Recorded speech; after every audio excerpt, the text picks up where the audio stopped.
February 9, Scripture, 1 Corinthians chapter 12, verse 7 to 11. Now to each one the manifestation of the Spirit is given for the common good. To one there is given through the Spirit a message of wisdom, to another a message of knowledge by means of the same Spirit, to another faith by the same Spirit, to another gifts of healing by that one Spirit, to another miraculous powers, to another prophecy, to another distinguishing spirits, to another speaking in different kinds of tongues, and to still another the interpretation of tongues. All these are work of one and the same Spirit, and He distributes them to each one just as He determines. So maligayang araw sa ating lahat. Ako si Aaron John Lumbang. Ito aking gililig po siya para sa araw ito. At ang tatalakayin natin paksa sa araw na ito ay naghihimala pa ba ang Diyos? At ano yung cessationism? No? So, ano yung cessationism? Is someone who believes, no, that certain miracles, spiritual gifts ceased when the apostles died and scripture was complete. So, kailangan makita dito sa cessationism, no, is that ay natuturo dito yung that mga miragalo, prophecy at mga speak na mga tongues ay parang tumigil na pagkatapos ng apostolic era. Na after na dumaan yung era na yun, naniniwala sila na parang hindi na masyadong nagpapakita ng mga miracle ang Panginoon dahil kumbaga tapos na yung narratibo at hindi na masyadong kailangan ng miracle sa iba't ibang mga bagay sa part ng mundo, no? Kagaya nangyari sa mga Hebrews, no? Sa Hebrews, nangyari na split yung Red Sea, no? Hindi na yun masyadong hindi na yun kailangan sa ngayon, sa mundo ngayon after dumating si Jesucristo.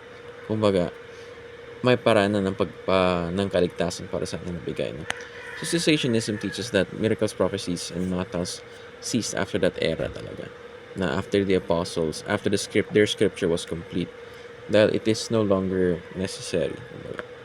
Pero, yung kailangan natin makita dito na cessationism isn't, or rather may sobra kasi rin kasi ng cessationism, na hindi ka na maniniwala sa lahat, no?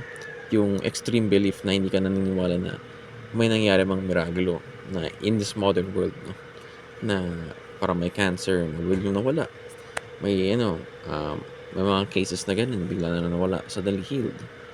Meron din suddenly mga small miracles that happen in our daily life na pwede natin sabihin na we can sabihin natin na galing sa Panginoon, no?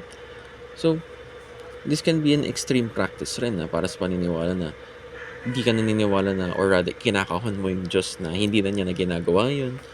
Maaari, or well, sa sobrang doubt mo na sa mga ganun, you no longer believe that God is capable of doing miracles in this modern world, no? Well, in truth, kayang-kaya ng Panginoon. Kung gusto niya kung gumawa ng miracle, He can't. No? In our daily lives, madalas He does miracles to us, blessings, gives us blessings. Na no explanation, makikita natin either in our health, in our finances, simple miracles, no?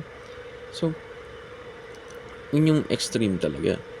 Pero may isa rin extreme na maniniwala ka sa lahat ng bagay na talaga, no? Kung ano, sila mga nagsabi na sila ay propeta, sila may prophetic speech, prophetic visions, language na speaking in tongues. Sa ganun, hindi naman dapat lahat ng bagay na pinaniniwalaan natin. Hindi natin dapat kinakakon yung Diyos na parang hindi niya gagawin to in this modern era, or kung basically may mga stories talaga na nagpo-prove na nagpapakita na God healed them, tapos sasabihin mo, hindi yung totoo, hindi na ginagawin ng Diyos ngayon. No? Wag natin ikahon ang Diyos sa mga paniniwala natin na hindi niya gagawin, na mga di na siya magagawa ng mga miracle in this modern world. Magbibigay pa rin ng mga biyaya yan. Di man gano'ng kadalas, nangyayari pa rin, no?